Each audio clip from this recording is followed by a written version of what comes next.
ایک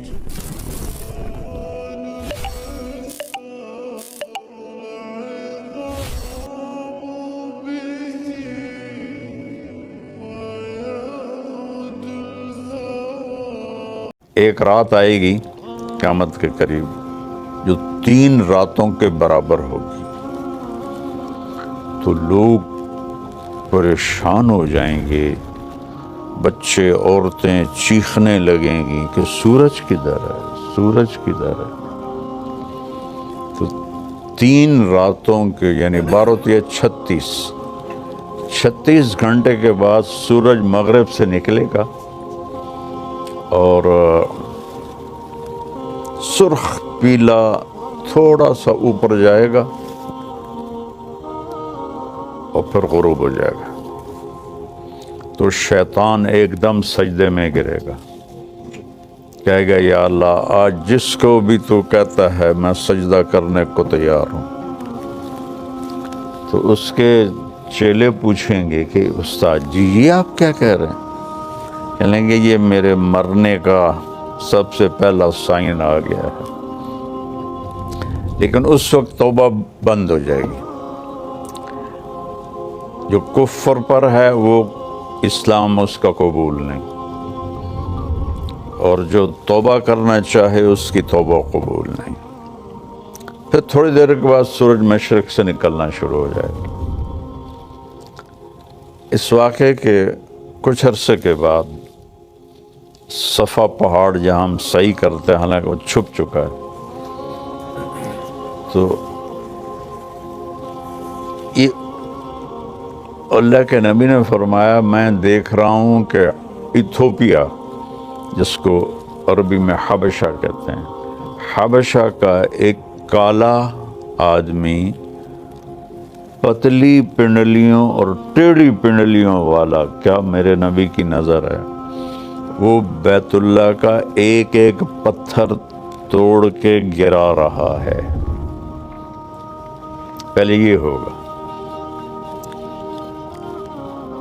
جو بیت اللہ ٹوٹے گا تو پھر یہ اتنے بڑے بڑے ٹاور کون اور کیسے توڑے گا، یہ تو اللہ کو پتہ ہے، لیکن انہوں نے فلیٹ ہو جانا ہے۔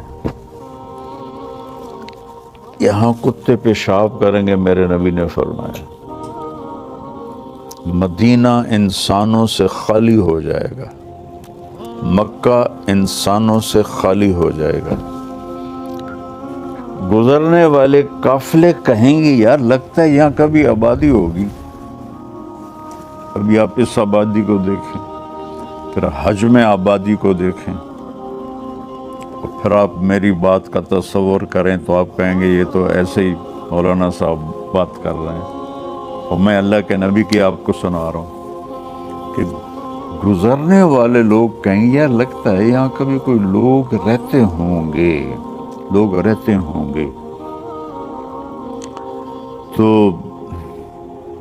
جب بیت اللہ کو توڑا جائے گا تو ان بلڈنگوں کو اللہ کسی زلزلے سے توڑ دے، یا اس وقت کوئی ٹیکنالوجی ایسی ہو کہ وہ ان سب کو ایسے فلیٹ کر لیں، تو صفا پہاڑ ننگا ہو جائے گا۔ پھر ایک دن صفا پہاڑ پھٹے گا، اس میں سے ایک جانور نکلے گا جو سارے اہل ایمان کے ماتھے کو ٹچ کرے گا، ایسے ایسے، صرف اہل ایمان، کافر نہیں۔ تو اس کے 1 ہفتے کے اندر سب اہل ایمان مر جائیں گے، اور صرف کافر رہ جائیں گے، جانوروں کی طرح۔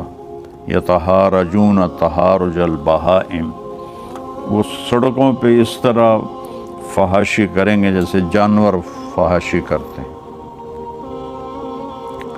تو پھر اللہ اس سارے نظام کو زیرو کر دے گا۔ آپ کو حیرت نہیں ہو رہی؟ اتنا بڑا سسٹم یار کا ایک پتھر نہیں ہے۔ کون سی طاقتیں آئیں گی جو سب کو فنا کر دیں گے۔ قیامت جب تک ایک آدمی کلمہ پڑھنے والا موجود ہے قیامت نہیں آئے گی، بلکہ کلمہ بھی نہیں، آپ نے کہا اللہ کہنے والا جب تک ایک بھی موجود ہوگا قیامت نہیں آئے گی۔ جب وہ بھی مر جائے گا پھر اللہ جب چاہے گا وہ اس دن کو لائے گا۔ اور جب زمین وَإِذَا الْقُبُورُ بُعْثِرَتْ اِذَا زُلْزِلَتِ الْأَرْضُ زِلْزَالَهَا، تو ساری زمین توڑ پھوڑ ہوگی، لیکن جہاں جہاں مسجدیں ہیں وہ زمین ایسے اوپر اٹھ جائے گی۔ اب کینیڈا کتنی دور ہے، اور کینیڈا کا جو نارتھ ہے وہ کتنی دور ہے، وہاں وہ کالے ہمارا مسجد بنی ہوئی ہے، ایسے وہ زمینیں اکھڑیں گی، ایسے ایسے ایسے ایسے، اور وہ فلائنگ شروع کریں گی، اور وہ اڑتی اڑتی اڑتی اڑتی اڑتی اڑتی مکہ پہنچیں گی۔ تو جب یہ سارے دنیا کی زمینیں، مسجدیں کی زمین مکہ پہنچیں گی تو پھر بیت اللہ کی جو مسجد ہے جتنی بھی بڑی ہو جائے، اس سے بھی شاید بڑی ہو جائے، وہ ساری ایسے اکھڑ جائے گی، اور وہ ساری مسجدیں اس کے ساتھ ایسے گیٹ ٹوگیدر ہو جائیں گی۔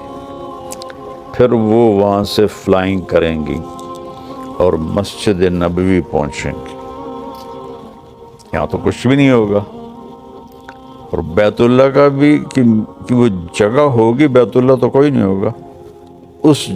وہ جگہ جب یہاں وہ مسجدیں پہنچیں گی تو بیت اللہ کی جو جگہ ہے وہ کہے گی السلام علیک یا رسول اللہ۔ وہاں تو کسی چیز کا نشان نہیں ہوگا، اللہ تعالیٰ اپنے نبی کی قبر بھی مٹا دے گا، لیکن نشان تو ہوگا، کہے گا السلام علیک یا رسول اللہ۔